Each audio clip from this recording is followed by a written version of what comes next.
L'on était à quelques jours de Noël, une fête pour laquelle la petite ville marchande de Dorchester faisait d'amples préparatifs. Les rues étroites, qui avaient grouillé de monde, étaient maintenant désertes. Le camelot venu de Londres, avec le peu de souffle qui lui restait après la fatigue de la soirée, faisait de faibles efforts pour éteindre sa lampe à naphte, et les dernières échoppes fermaient en hâte pour la nuit. Dans le confortable salon du vieux café de la Tête de Sanglier, une demi-douzaine de clients, principalement des voyageurs de commerce, bavardaient assis à la lumière du feu. La discussion avait dérivé des affaires à la politique, de la politique à la religion, et en était ainsi par étapes venu au surnaturel. 3 histoires de fantômes, connues pour ne jamais décevoir, étaient tombées à plat. Il y avait trop de bruit à l'extérieur, trop de lumière à l'intérieur. La 4e histoire fut racontée par un vieux routier avec plus de succès. Les rues étaient silencieuses, et il avait éteint le bec de gaz. À la lumière vacillante du feu, qui brillait sur les verres et faisait danser les ombres sur les murs, l'histoire s'avéra si captivante que George, le garçon, dont la présence avait été oubliée, causa une sensation fort désagréable en apparaissant soudain d'un coin sombre et en glissant sans bruit hors de la pièce.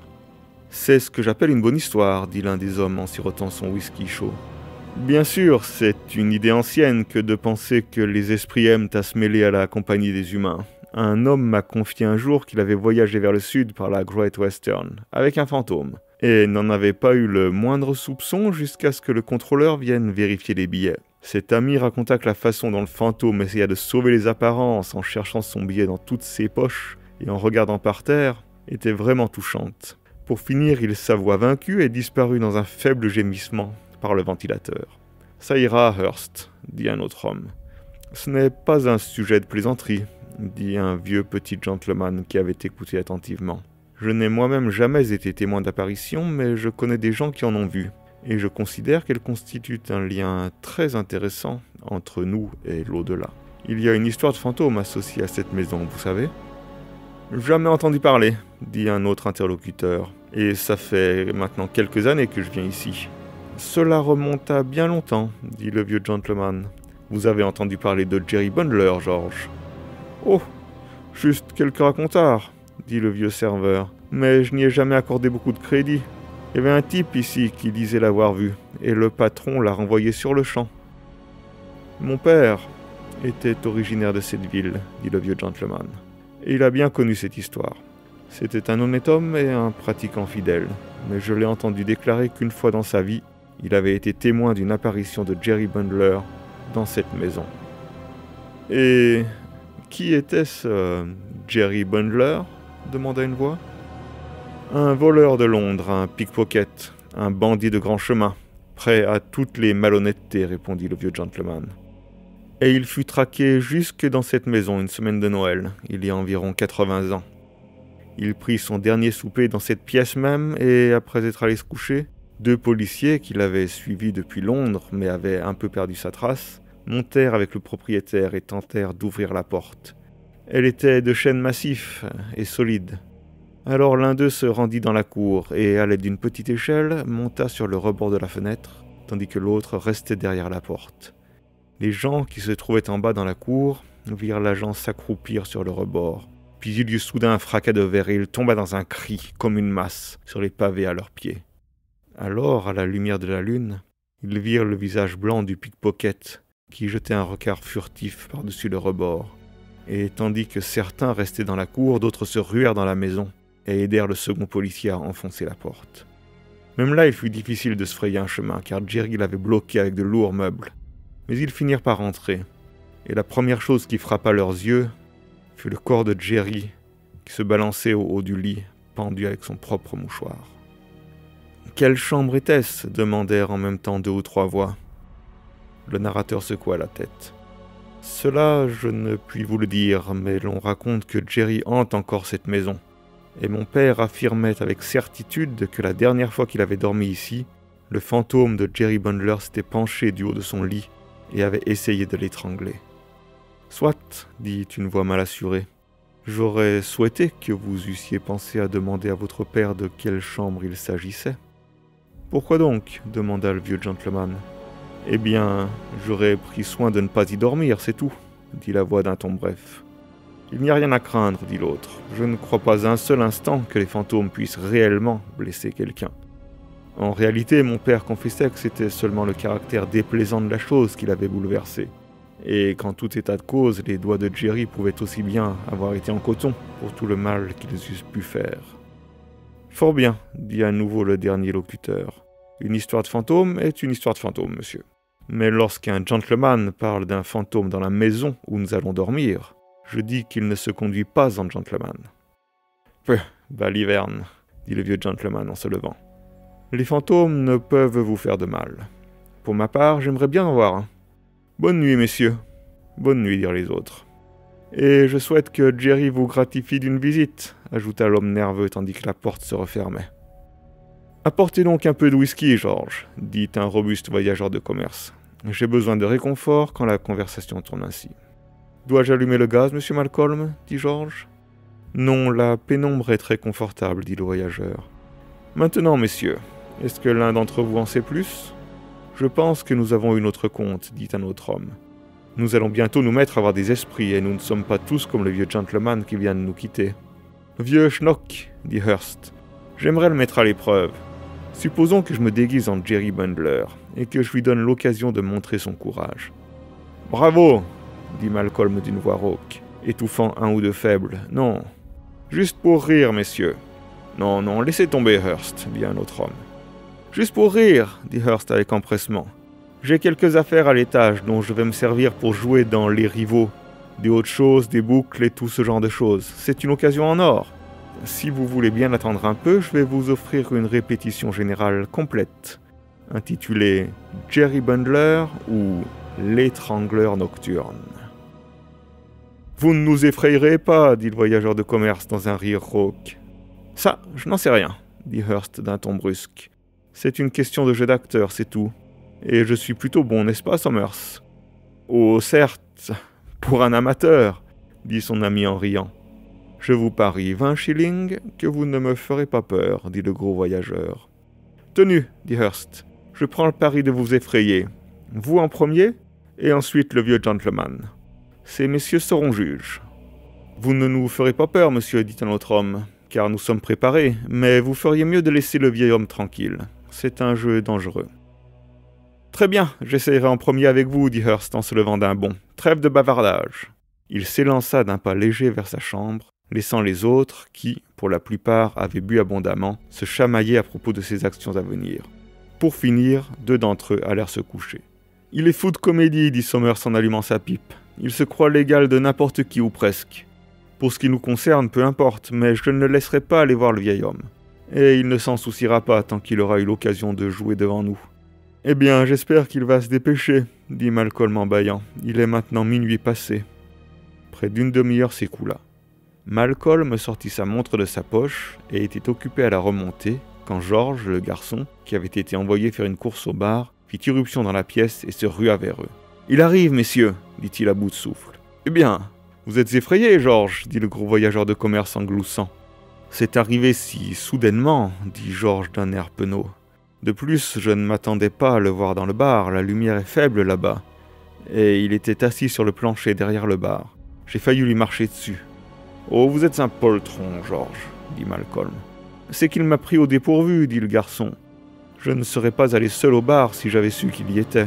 Et je crois que vous non plus, monsieur. »« Des clous, dit Malcolm. Je vais aller le chercher. »« Vous n'avez pas idée, monsieur, dit George en l'attrapant par la manche. C'est pas quelque chose à voir par vous-même, ça non. Il a... » Qu'est-ce que c'était? Ils sursautèrent tous au bruit d'un cri étouffé venant de l'escalier, et de quelqu'un qui courait en toute hâte le long du passage. Avant que quiconque ait pu parler, la porte s'ouvrit en grand, et une silhouette fit irruption dans la pièce, se jetant haletante et tremblante au milieu d'eux. « Qu'est-ce que c'est? De quoi s'agit-il » demanda sèchement Malcolm. « Eh bien, c'est Monsieur Hearst. » Il le secoua vigoureusement, puis porta un peu de liqueur à ses lèvres. Hearst la but goulûment, et dans une vive inspiration lui étreignit le bras. « Allumez le bec de gaz, George, dit Malcolm. Le garçon obéit prestement. Hearst, silhouette ridicule et pitoyable en manteau et haut de chausse, une grande perruque toute de travers, son visage barbouillé de maquillage, s'accrocha à lui en tremblant. « Que se passe-t-il donc » demanda Malcolm. « Je l'ai vu » dit Hearst dans un sanglot hystérique. « Ô Seigneur, plus jamais je ne ferai le pitre, plus jamais !»« Vu quoi » dirent les autres. « Lui, ça, le fantôme, tout » dit Hearst avec agitation. « Sottise, dit Malcolm mal à l'aise. Je descendais les escaliers, dit Hearst. Juste des cabrioles comme je pensais devoir faire. Je sentis un tapotement. Il s'interrompit brusquement et scruta le passage d'un air nerveux à travers la porte ouverte. « Je crois que je l'ai vu à nouveau, chuchota-t-il. Regardez au pied de l'escalier. Vous ne voyez rien ?»« Non, rien du tout, » dit Malcolm dont la propre voix tremblait un peu. « Continuez, vous avez senti un tapotement sur votre épaule. » Je me suis retourné, je l'ai vu, une petite tête mauvaise et un visage blanc mort. « Pouah !»« C'est ce que j'ai vu dans le bar, » dit George. « C'était horrible, diabolique !» Hearst frissonna et, serrant toujours la manche de Malcolm, se laissa tomber sur une chaise. « Eh bien, voilà une chose des plus inexplicables, » dit Malcolm abasourdi, en se tournant vers les autres. « C'est la dernière fois que je viens dans cette maison. »« Je pars demain, » dit George. « Je ne redescendrai pas seul dans ce bar, non, même pas pour 50 livres. »« C'est d'avoir parlé de la chose qui l'a provoqué, je suppose, » dit l'un des hommes. « Nous en avons tous parlé, nous l'avons eu à l'esprit. En fait, nous avons formé un cercle spirit, sans le savoir. »« Fichu vieux gentleman, » dit Malcolm vivement. « Par ma foi, j'ai presque peur d'aller me coucher. Il est étrange que tous deux aient cru voir quelque chose. »« Je l'ai vu comme je vous vois, monsieur, » dit George gravement. « Peut-être que si vous gardez les yeux sur le passage, vous le verrez par vous-même. » Ils suivirent la direction de son doigt, mais ne virent rien, bien que l'un d'eux se figure avoir une tête émergée à l'angle du mur. « Qui descend au bar ?» dit Malcolm en regardant autour de lui. « Allez-y, si vous voulez, » dit l'un des autres dans un faible rire. « Nous vous attendrons ici. » Le gros voyageur se dirigea vers la porte et fit quelques pas dans le passage. Puis il s'arrêta. Tout était silencieux. Il marcha jusqu'au bout d'un pas lent et regarda avec crainte en direction de la cloison de verre qui fermait le bar. 3 fois, il fit mine de s'en approcher. Puis il fit demi-tour et, jetant un coup d'œil par-dessus son épaule, revint précipitamment dans la pièce. « Vous l'avez vu, monsieur ?» murmura George. « Je ne sais pas, » dit Malcolm d'un ton bref. « J'ai cru voir quelque chose, mais c'est peut-être mon imagination. Je suis d'humeur à voir n'importe quoi en ce moment. Comment vous sentez-vous à présent, monsieur ?»« Oh, un peu mieux, » dit Hearst assez brusquement, comme tous les yeux se tournaient vers lui. « Je suppose que vous me jugez facilement impressionnable, mais vous ne l'avez pas vu. »« Absolument pas, » dit Malcolm en souriant faiblement malgré lui. « Je vais me coucher, » dit Hearst, qui avait remarqué le sourire et en était contrarié. « Vous partagerez ma chambre, Somers ? » « Avec plaisir, » dit son ami, « à condition que vous n'ayez rien contre le fait de dormir avec les lumières allumées toute la nuit. » Il se leva de son siège et, souhaitant une bonne nuit à la compagnie, quitta la pièce avec son ami déconfit. Les autres les accompagnèrent jusqu'au pied de l'escalier, puis, ayant entendu leur porte se fermer, retournèrent dans le salon. « Eh bien, je suppose que le pari est annulé, » dit le gros voyageur de commerce en tisonnant le feu, puis en se tenant debout, les jambes écartées devant le foyer. « Et, pour autant que je puisse voir, je l'ai gagné. Je n'ai jamais vu un homme aussi effrayé de toute ma vie. Une sorte de justice poétique dans tout ça, n'est-ce pas ? » « Foin de poésie ou de justice, » dit l'un de ses auditeurs. « Qui dort avec moi ?»« Moi, » dit Malcolm d'un ton affable. « Et je suppose que nous partageons une chambre tous les deux, monsieur Leake ?» dit le troisième homme en se tournant vers le quatrième. « Non merci, » dit l'autre d'un ton vif. « Je ne crois pas aux fantômes. Si quelque chose entre dans ma chambre, je lui tire dessus. »« Cela ne blessera pas un fantôme, Leake, » dit Malcolm avec fermeté. « Eh bien, le bruit me tiendra compagnie, » dit Leake, « et il réveillera la maisonnée. Mais si vous êtes nerveux, monsieur, » ajouta-t-il dans un large sourire à l'homme qui lui avait suggéré de partager sa chambre, « nul doute que George se fera un plaisir de dormir sur le paillasson de votre chambre. »« Oui, monsieur, » dit George avec ferveur.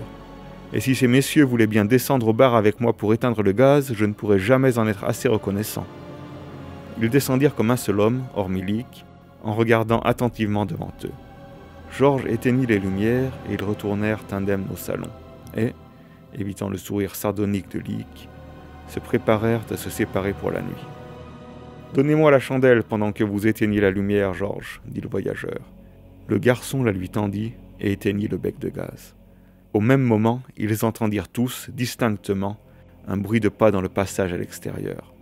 Le bruit s'arrêta à la porte, et tandis qu'ils regardaient, le souffle court, la porte grinça et s'ouvrit lentement. Malcolm tomba en arrière, bouche bée, alors qu'un visage blanc, au regard mauvais, les yeux enfoncés, la tête ronde au ras du cou, apparut dans l'ouverture. La créature les considéra pendant quelques secondes, clignant les yeux d'une étrange manière à la lueur de la chandelle. Puis, dans un glissement, elle avança de quelques pas dans la pièce et resta là, comme déconcertée. Nul ne parla ni ne bougea. Mais tous regardèrent avec une horrible fascination la créature retirer le foulard sale qu'elle portait autour du cou et faire rouler sa tête sur son épaule. Pendant 1 minute, elle s'arrêta, puis, tendant devant elle le haillon, elle s'approcha de Malcolm. La chandelle s'éteignit soudain dans un éclair et une détonation. Il y eut une odeur de poudre, et quelque chose se tordit sur le sol. Une faible toux étouffée, puis le silence. Malcolm fut le premier à parler. « Des allumettes, dit-il d'une voix étrange. George en frotta une, puis il se précipita vers le bec de gaz et enflamma le brûleur avec l'allumette. Malcolm toucha du pied la chose sur le sol et la trouva molle. Il regarda ses compagnons. Ils lui murmurèrent des questions, mais il secoua la tête. Il alluma la chandelle et, s'agenouillant, il examina la chose silencieuse sur le sol. Puis il se leva promptement, trempa son mouchoir dans la cruche d'eau, se pencha à nouveau et, d'un air sinistre, essuya le visage blanc. Alors, il bondit en arrière dans un cri d'horreur incrédule, le pointant du doigt. Leek lâcha son pistolet qui tomba sur le sol, et il se couvrit les yeux de ses mains. Mais les autres, s'approchant tous ensemble, fixèrent, médusés, le visage mort de Hearst. Avant qu'un mot ne fût prononcé, la porte s'ouvrit, et Somers entra en hâte dans la pièce. Ses yeux se posèrent sur le sol. « Grand Dieu !» s'écria-t-il, « vous n'avez pas... » Nul ne dit mot. « Je lui avais dit de ne pas le faire, dit-il d'une voix pantelante. Je lui avais dit de ne pas le faire, je lui avais dit... » Il s'appuya contre le mur, comme mortellement malade, tendit faiblement les mains, et s'écroula, évanoui, dans les bras du voyageur de commerce. Fin de Jerry Bundler.